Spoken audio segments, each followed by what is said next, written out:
Hello, everyone. Again, thank you so much for joining me for WLBT Plus. My name is Kara Shirley, and I'm your digital news desk host here for our 1 o'clock news, different kind of newscast, interactive newscast with you guys. Thank you so much for tuning in. If you're watching on our website or our mobile app, thank you so much for that. If you're watching on our social channels, we stream on Facebook, YouTube, and now on Twitch.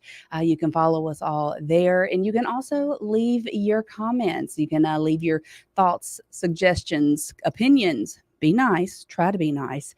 But you can leave all that in the comments. I love getting to hear from you guys and let me know where you are tuning in from. So we're going to have a pretty quick newscast today just because we did have a lot of information that we just did with the press conference that happened with State Senator John Horn announcing his candidacy for the mayor of Jackson for the next election cycle, which is our for 2025 election cycle. We'll be hearing more about that in just a moment. We are joining you, or you're joining us rather, in the new WLBT studio. We're going to give you guys a big introduction and look around soon. But I'm very excited to be here and to be able to offer you so much more here at WLBT Plus. Appreciate all of you tuning in. The first thing that we want to get to today is a very sad thing, very sad story that is out of Madison, and that is where a little girl unfortunately lost her life yesterday. She was 8-year-old. Her name is Janelle Fredericks. She was 8 years old, and she was hit yesterday around 4:30 yesterday afternoon. So here is footage from the scene when that happened. So police and other first responders, they did what they could until the ambulance arrived. And unfortunately, sweet little girl passed away at the hospital. Thankfully, no one on the bus was hurt, and the students were transferred to another bus or picked up at the scene by their parents. 3 on Your Side did speak with some of those who live in the neighborhood after the tragedy. It's devastating. I feel for the family. Again, just to reiterate, that three-way stop's been a problem since I've been here, which is almost 4 years. I live right on the corner of it. We need to maybe put in some speed bumps as well, but it's travesty. Madison police are asking for prayers for the family, for the school district, and for the first responders who were there on the scene. I cannot imagine having to go to that. Even just reading the story and hearing about it caused me to tear up earlier, and my thoughts and prayers go out to that family and that mom. Madison County School District also said that additional counselors will be available today at Madison Avenue Elementary and Upper Elementary schools. And the district's released a statement that says our hearts go out to everyone involved in this accident. Looking here on our Facebook page, you'll see right here. Steven said, "Did the bus hit her?" It did, unfortunately. That was very, very, very sad situation. And our thoughts are with her family, with her parents, with her mom. I could not imagine. I definitely could not imagine having to go through that. Now let's talk about what happened this morning, and actually just less than an hour ago, and that was Senator John Horn announcing his candidacy for the mayor of Jackson. Food on the table. That's right. Here it is. And We was houses that talking often need earlier repair, today. who worry about being shot by random violence. So he announced that he will be running for the mayor of Jackson in 2025. He had a lot of things to say. He was first introduced by Zakiya Summers. She's a House in House District 68. And then State Representative Earl Banks got up, and then Pastor Danny Ray Hollins. And then Senators, his very own bishop was up there speaking about him.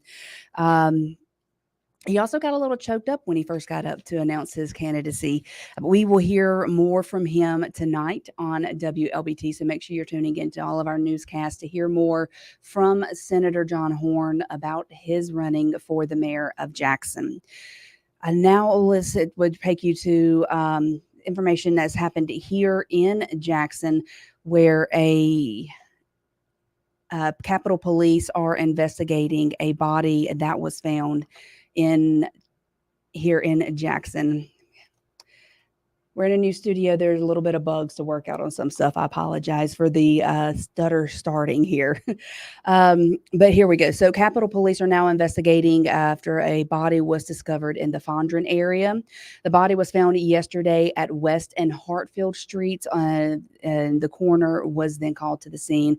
There's no word yet on who the person was or what the cause of death was, but as soon as we get that information in, we will pass it along to you. And then also here in Jackson, there was some arrest made yesterday for illegal dumping. Here we go. So Jackson police say they have arrested 3 more people for illegal dumping. They were caught yesterday at Glen Aaron Street and Monticello Drive. That's where old tires and other debris has littered the area.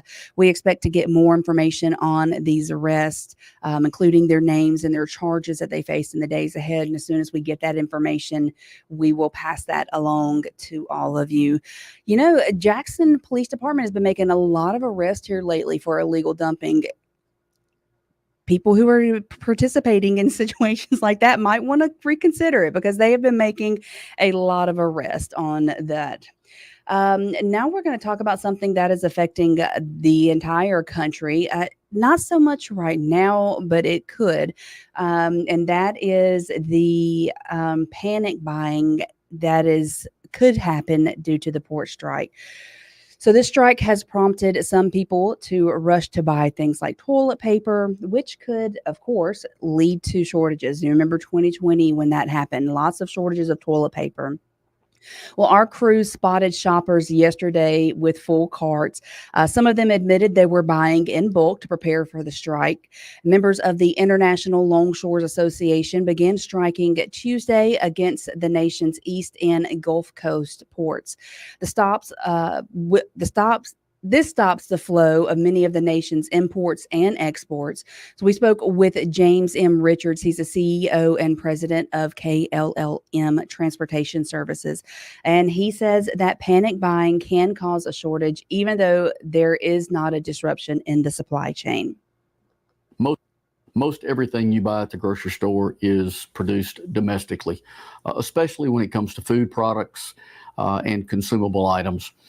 Whether it's cheese coming out of the Midwest or meat or produce, almost all of that is produced in the United States and won't be affected in the strike. I want to calm people as far as making a mad rush on grocery stores and things of that nature. So the strike will most likely affect imported products like raw meat or raw materials, not raw meat, raw materials, electronics, and car parts. Thankfully, though, not paper products like toilet paper. So if you're rushing out to buy toilet paper because you're afraid of a shortage with the strike, you don't have to worry about it. As a matter of fact, Cottonelle is produced here in our area. There's other ones that are produced over in Georgia. I'm sorry, in Alabama. So we don't have to worry about that. It's not an imported product. So don't rush out there and buy all the toilet paper up. Before we look at our forecast real quick, let's first hear from the sponsor of WLBT Plus here at Digital News Desk. Digital News Desk. Goodness gracious. Let's hear from Jackson Water.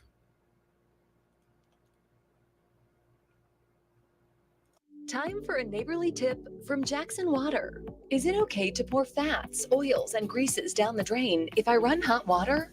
No! What if I run the garbage disposal? No! How about if I use dish soap at the same time? No! Instead, hang on to a few containers to store and toss old cooking fat and grease once you're done. Jackson Water. Water for all the time. And again, want to thank Jackson Water for being a sponsor here of WLBT Plus and our digital news desk. Now let's take a look at a forecast because the fair is here. It is the first day of the fair. As a matter of fact, Elise Cushman and Holly Emery were out this morning at the fair. Holly was out there this afternoon, and this morning they got to taste some brisket, and I'm very jealous of them. I'm going to go grab me some lunch from the fair in just a little bit. But it is great fair weather. So let's look at our current temperatures right now. We are sitting around the mid 80s, just about our entire viewing area. 85 in Vicksburg, 85 Hazelhurst, 85 Jackson. I mean, mid 80s right on the money.